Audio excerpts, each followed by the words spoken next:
everyone. Thanks for being here today. I'm Kristen Oliveri. I'm the editor of a family office publication called Crane Currency, and I'm sitting here with Jason and Joe. We're going to take you on a little bit of a journey today about the transformation of the wealth management space, particularly when it comes to the ultra high net worth clientele. So, Jason, Joe, thanks for being here. Thanks for having us. Happy to be here. Let's scene set.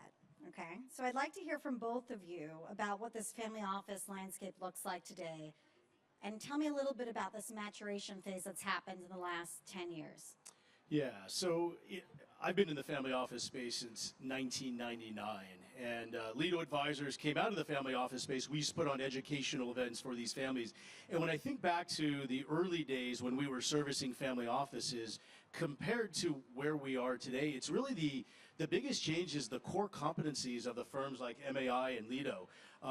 Way back in the day, you would outsource most things, whereas today, internally, we are doing clients' tax returns. We are acting as the trustee of their trust because we own a trust company. We do their estate planning. So a lot of the capabilities and needs of these families have now come in-house versus allocating them out externally. Joe? Yeah, I mean, it's dramatically changed over the last 10 years, just the size and the wealth that exists around the world. Just to make up a stat, I think it's right, you can do a fact check, but there's 7,000 families around the world that make up $6 trillion. And we haven't seen that type of growth since the Industrial Revolution around family offices. And so we had an interesting perspective of when MAI was created. Their first client was Arnold Palmer. And he had a partnership with IMG on the sports agency side, and he would go out and he was building all these enterprises, but was coming home and the lights were turned off and forgot to do his taxes, and his life got more and more complicated. And now we're starting to see this exist across the entire organization, and you're starting to hear this term family office more and more. But I think what you'll find, that term means a lot of different things to a lot of different people now. So define it for me. Well, when you've seen one family office, you've seen one family office. I mean, they all have very different needs, and a lot of them will come out of different industries. Some have sold businesses. Some have made money the old-fashioned way. They inherited it. And so the level of need and the level of service each family needs really, again, varies based on the individual families. Yeah, I think if you break it down into, everyone's trying to figure out what the sizes should be when you have a family office, and there's a lot of research out there. The good news is, leaving this conference, you can go on Google and there's a ton of really good information on the development of family offices and all the statistics, and most of the time they're categorizing them between small, mid, and large, and by definition within the industry, a small family office would be something between 100 to 250 million. Mid is 250 to a billion, and then large is a billion and above. And with each of those requires a totally different type of set of services, and some of them are insourcing, some of them are outsourcing. But I would say the other spin on it is, at this conference they've talked a lot about personal finance historically, and there's that old saying that finance is far more personal than finance in terms of how you're communicating. That's the same with family office. Family office is just as much about family and that human dynamic that even the topic just now about mental health and working with multiple generations of people. It's just as much family as it is office as you're constructing these things, and you have to think about that in two very differentiating categories in terms of how do you service it. So you broke it down very beautifully, the different types of sizes of family offices. And this is a question I get asked as a journalist in this space a lot. What is the sweet spot? When does it make sense financially to launch a family office? And is there one that is 100 million too small? I mean, 100 million is way too small to launch your own single family office. But a lot of the answer really depends on how much do you need to do internally at the family office. I visited a family office in New York, and purportedly the family has 30-40 billion dollars, but they had their own bond trading desk. They had their own private credit fund. They syndicate real estate. So it's really, think of it almost like a wealth management firm, but they also run the financial life for this individual family. So it's really all predicated on the needs, again, of the family. Yeah. What do you think? Yeah, and the archetypes are different. So you may have a family office that's just focused on giving. You may have one that wants to be built just for investment management. You may have one is built just to handle all the administrative functions and compliance and reporting. You may have some that want to do all of that, all with either in the firm or outsourcing it. So part of this comes down to this single family office versus multifamily office is the world's changing so fast, things cost more and more to run, whether it's your technology, the human talent that you have to recruit, just thinking about research and investments, it's constantly changing. If you look at a family office that was built 25 years ago, a lot of them still have the exact same technology and the same infrastructure and are no longer thinking about cyber. You have to keep innovating. And a lot of them have the same people, and the people haven't evolved with the times as well. So let's build on that. So the trends of today, technology is a big one. We can get to that or we can talk about it now. But what are you seeing in terms of big picture family office trends? What are the families needing and what are they asking for today? A lot of the families are asking for us to get more involved with the family, right? And oftentimes we're working with Generation 1. They want us to get involved with Generation 2, 3, and 4. And so at least at Lido, what we've created a team approach with these families. So the Generation 1 or Generation 2 advisor will work with perhaps the individual, the patriarch of the family who made the money. And then we'll have a Generation 2 advisor work with the G2 family. And then when they have kids and, ages 15 to 25, and maybe they don't have the same financial sophistication of the patriarch, we'll take our Generation 3 advisor, who might be, 25 to 32, and we'll have them work directly with those younger kids to teach them about finances and educate them on the questions they should be asking us. And that's a unique approach, I think, having different advisors for different generations, because I think you can't talk about a family office and not mention multi-generational families. I mean, one advisor, one family office could be dealing with 3 generations, and that may be different from the world there was before. So how do you tackle that from a multi-gen perspective? Yeah, and it's very different from that's an example of someone that's had wealth for multiple generations and they've worked themselves through in terms of what the value of money is to them and the next generation and mission statements and family governance and all of they've figured it out over time and got it wrong, got it right, got it wrong, got it right. But then you also have founders that come into this sudden wealth and have no idea how to think about this or put family governance around this. And so a lot of them now aren't just seeking firms to help solve for this, but they also want to be in community, surrounding themselves, putting themselves in a room of other people that are going through it in real time or have been through it. And so if you could have an advisor approach, think about the Gen 1 and Gen 2 and grow the advisors up through that system while at the same time creating this, I always call it on the sports side, this professional locker room in life that you surround each other with to learn from each other. You're starting to see more and more of those cultivated cultures built. So education has to be a huge piece of this on the advisor side and the family side. How do you see education playing out for the next gen? So we put on a class at Pepperdine University. So you get a certificate in family office management. So a lot of times we're going to invite Generation 2 or 3, and the kids come out to Pepperdine, which is in Malibu. And I mean, there are worse places to be, so you're right on the beach. And we spend 2 to 3 days with them just educating them on financial management, taxes, estate planning, understanding how to read their trust, understand what they can do and what they can't do. So it's really slowly dripping on them and educating them throughout the process. I would say, and to lead up on the education, you have to make the next generation do it. So we failed sometimes just giving education around this is how you should live your financial life and be responsible and be aware of money going in and out of your life. But then we would pay all the bills and do all the bookkeeping and do the taxes and the tax planning. And until you really get in and understand it and do it yourself. And so creating that next gen to put them out, maybe you figure out the level of wealth they have, but you make them actually do it, not just learn it. And that's when they really engage. And today's investor family office, they're sophisticated. So tell me a little bit about how you're building out investment portfolios and with an eye towards alternatives. What are families looking for today there?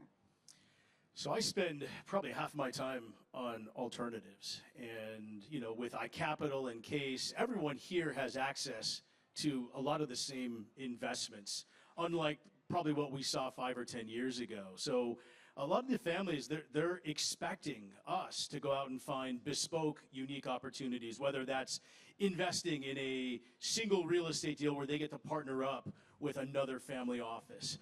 It could be things as esoteric as, hey, look, we're experiencing a financial crisis. We want to buy 200 homes that are in foreclosure from the banks.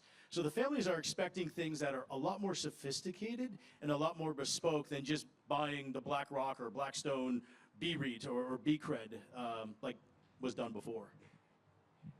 Yeah, I think whether it's ultra high net worth or mass affluent, the history of advice has dramatically shifted in terms of what the value proposition is. So if we were to look back to 1981, the only value proposition that was required was you gave someone access to the capital markets. That was your value proposition. So that was, if you watched Pursuit of Happiness, that's Will Smith going out and pitching PG&E clients just to give them access to buy a bond.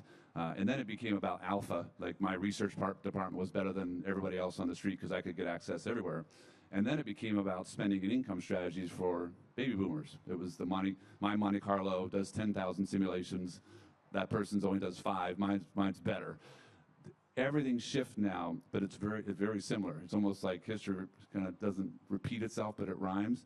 Now it's about access again, but it's about access to the public markets, not necessarily the private markets. Some people want especially in the ultra affluent, they wanted to have one-offs, very specific direct type investments. Others want to be involved in a community of investing together and finding access and deal flow together.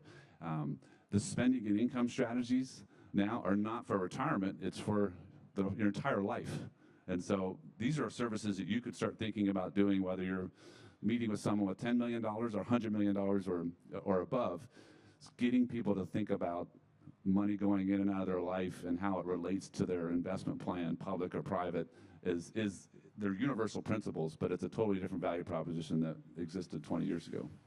I mean, and you just hit on it, co-investing, deal flow, families wanting to learn from each other, invest with each other. How do you handle that, Jason? I mean, that's really the value add you can bring these families. If you bring to them modern portfolio theory and you're going to invest 60% in stocks and 40% in bonds, and you tell them we're going to buy low and sell high, you're never going to get a client in that space. And so it's really bringing them something truly unique. And a lot of times they want to co-invest. Billionaires want to invest with billionaires. 100 millionaires want to invest with 100 millionaires. And when these families create these opportunities, the probability of success goes up exponentially when the family you're investing with puts their own skin in the game versus using, other people's capital. I might be going off script, but are there any questions from the audience? Sure, go ahead.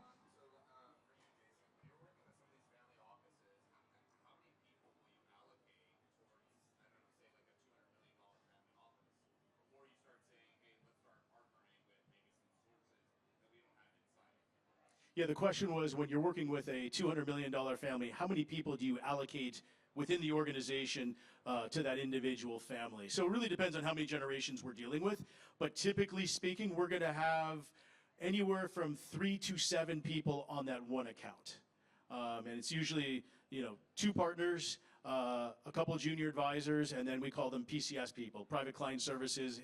Money's got to go, verify the wire, some accounting, reporting, et cetera. So we're getting some questions from Slido, so I'll take these. And one was a question I was going to ask. So you talked about multi-gen planning and education. How do you suggest younger advisors, Gen Z and millennials, enter into this growing MFO space? Well, first of all, it's a great space to be in. Nobody here should feel like you have to have some incredible sophisticated knowledge. You really don't. I know I don't. I think if you have that mindset of being in service, you could accomplish just about anything. And so if you were to think for a younger advisor, there's 4 main categories of multifamily office to overgeneralize it. There's this lifestyle concierge component that there's the advanced planning services that are required. This is 100-year plus money, so multi-generational planning. There's a risk management component, which we haven't talked a lot about.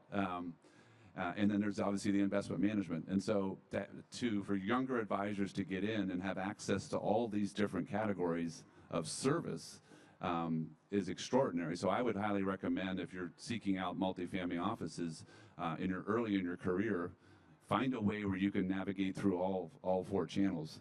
And over a 5-6 year period, you could find what really you get excited about, and then lean into that with then you become sophisticated with knowledge in that category. Yeah, and I see there's a follow-up question on here. Following the question on younger advisors, do you believe joining an MFO team is an appropriate place for them? And the answer is absolutely yes. When I look at the team of advisors and how I trained under the founder of Lido. And I started working on some of the largest clients, and you learn how to be really sophisticated at a much faster pace than not. And there's another gentleman in my office. I remember his first day. This was 10 years ago. And he says, "What do you want me to do?" I said, "Come to my house, pick me up at 5:30 in the morning. We're going to Orange County." Sure enough, he was there at 5:26, and we met with 3 different families. We did a breakfast, we did a lunch, we did a dinner. We drove home late at night, and I said, "How was your first day?" He goes, "This was the greatest work day of my life because I got to do things I never thought I was able to do and be around families I never thought I was able to be around." And today he's one of our most successful advisors, and he's got a team of his own, and he's managing over $2 billion. So again, take the training wheels off, find a mentor, and the mentor will be everything for you. Yeah, and we talked about this. The role of mentorship, I think, in this space is invaluable, and more senior advisors can really change a young advisor's life if they take the time and invest in those people. Building on what you just said, Jason, do you think it's a bit of a personality fit for this space? It's someone that may be a jack of all trades, that stays curious and genuinely likes people? Well, yes, you have to be a jack of all trades, but you also have to have thick skin, right?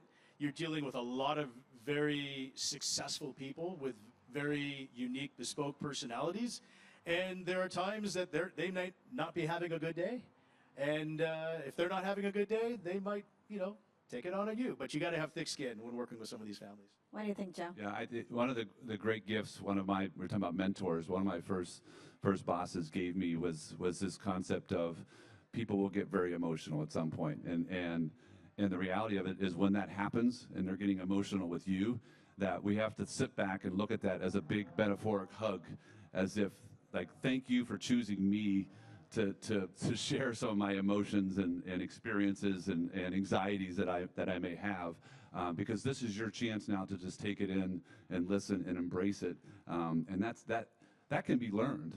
That's a level of empathy that can be learned, because I try to live that out every day, but then my 10-year-old daughter will go press my buttons, and it's like I'm not really embracing this as a big hug right now in terms of this emotions I'm feeling. But that's something that can be unique that everybody can do. But then other services, if you're doing accounting and bookkeeping and bill paying and cost analysis of business enterprising, that's a different personality that can fit inside of all of these family offices. But I would really welcome more and more people to touch the family dynamic of the office, and build that empathy, because you'll learn so much more about a human being and the people you serve, and do it at a higher and higher level the more you exercise that. Yeah, that's a great point. We do have another question. Schwab releases a great report on MFO ranges, boutique versus national versus part of the bank trust company. How do you suggest a multifamily office team find their identity?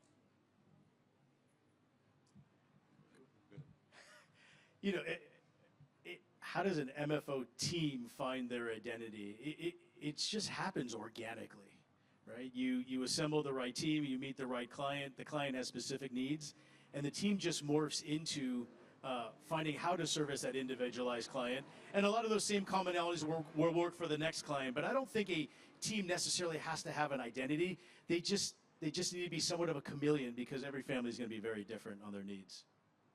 Yeah, I would say it's just like anything where you're trying to build it and grow it successfully. We talked about it in the back.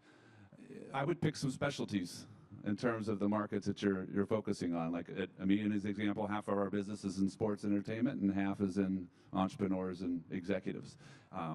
And creating a community where those specialty people that you service want to be in the same room with each other. And so it would be more difficult to be successful sooner if you were generally just wanting to get into the space versus having some knowledge or a passion in some particular categories of people that you want to serve. So we talked about this just right before we came on stage, Joe, but you play professional sports. Tell us a little bit about how you take that sort of sports mentality into what you do today. What have you learned from that? Well, played's a loose term. I played for 4 years, but I got cut 11 different times in 11 different countries and got a job, which we all end up getting a job. But the quick thing I learned early was the second I stopped playing, I lost an identity I had for my entire life. And so people, as an athlete, you don't normally miss the games or the fans. You miss the locker room, the bus rides, the schedule, the sense of accountability, someone else pushing you to be better and to be great, failing constantly, quickly, moving on, some level of humility over time that really helps. Having a sense of humor about everything in life really helps. And so now going into meetings or meeting new people, I typically know, especially when you start coming into all kinds of wealth, it could either be a blessing or a burden. And there's some choices you have to make and a process you have to put in place to make sure it becomes a blessing or it will become a burden. 50% of people with over $500 million still have no succession plan in place. They're not having family meetings. They're not putting a mission on their money. And you could probably say the same thing for first-time millionaires, first-time savers, right? So the sooner you start that, and so that's my professional locker room that I try to embrace and stay true to. You brought up succession planning. I'm sure you could speak to this, Jason. In my career, I'm still so shocked that families wait so long to have those conversations, whether it's a first-gen wealth creator, whether it's third-generation family. Why? What's the issue there? Why aren't we having those conversations earlier about succession within the family office, particularly if there's a family business? I mean, a lot of times it really boils down to, do they trust the next generation, their kids? And a lot of these families, the patriarch does not want to give up control. It's no different than a family with 5 million, 10 million, or 20 million. They do not want to give up control of their money. And no matter how wealthy the family is, control is a factor. And a lot of times they feel like they might be going broke. I know that sounds ridiculous, but I don't want to give my kids 60 of my 100 million because I might need it. And it's also, number 3, a morbid conversation. Do I really want to talk about my own death? And you have to push your clients and your families to have these conversations. What's going to happen, God forbid, you get hit by that proverbial bus? What does your trust actually say? A lot of people set up these trusts and, 10 years later they read it and they're like, God, it still says this? Your trustee probably has passed away, which happens quite often. Yeah, and most people are terrified what the wealth's going to do to the next generation. I mean, we all probably are growing into some level of success and getting a little bit better and better in life. But you think about the core beliefs that you grew up in, and you want your kids to have that too. And so having that conversation around the amount of money you have and what you can do with it without losing someone's sense of their own identity of how they should build their own life, that's a hard conversation to have. But you have to have it. The earlier you have it, like I have conversations. I don't have that kind of wealth, but I have those conversations with my kids now, and it becomes easier and easier the earlier you start it. Yeah, great advice. We're running out of time, but I'll try to get this last question. Could you both speak to the different client types and segments within the ultra high net worth world? Athletes, serial entrepreneurs, C-suite. How can you tailor advice to each of those groups? Yeah, I'll touch on the serial entrepreneurs and the C-suite. Well, I think of it as really bifurcated. So serial entrepreneur and C-suite pre-selling their business is a much different person when they sell their business and they have an enormous amount of time on their hands to micromanage the situation. So a lot of the serial entrepreneurs in C-suite are super sophisticated, and all of you guys a lot of you are advisors in the audience. It's like dealing with an engineer, right? They want every calculation to the 36th decimal point. They're hyper-focused on different aspects of their portfolio versus, the client who inherited their money. It's a much easier meeting. But the advice to serial entrepreneurs and former C-suite executives is the same. You just got to go through, the estate plan. You got to understand what are their goals. And once you understand their goals, and then you could really tailor the advice specific to that family situation. In athletes, obviously, it's a much shorter window in terms of asset accumulation. But if you want to be successful with athletes and service them at the highest level, you have to, you really should build the entire family office model from day one. And so someone that's coming in on their first contract, sit down with them, create a contract, 60 cents to 80 cents of every single dollar they have to save or they can't become a client. And then once they save that, teach them how to save, to invest, how to pay their bills, how to create a proper budget, how to think about, because they have generations up and down, parents and other family members that they're typically having to take care of, which is great, but teach them how to do it. But you got to build that very, very early. And then, the future of sports is incredible. The last NBA draft, there'll be 10 players in that NBA draft that'll gross $1 billion in W-2 income. That's wild. Over the next 10 years. That could, again, blessing or a burden. And so getting in front and educating, but you got to be a coach. Players come in the huddle, they want to know where to go. So have something you can map out in a blueprint of what the future could look like based on great conversations and decisions that you make early. Well, we are out of time. Thank you, Jason and Joe. Appreciate you sharing your stories.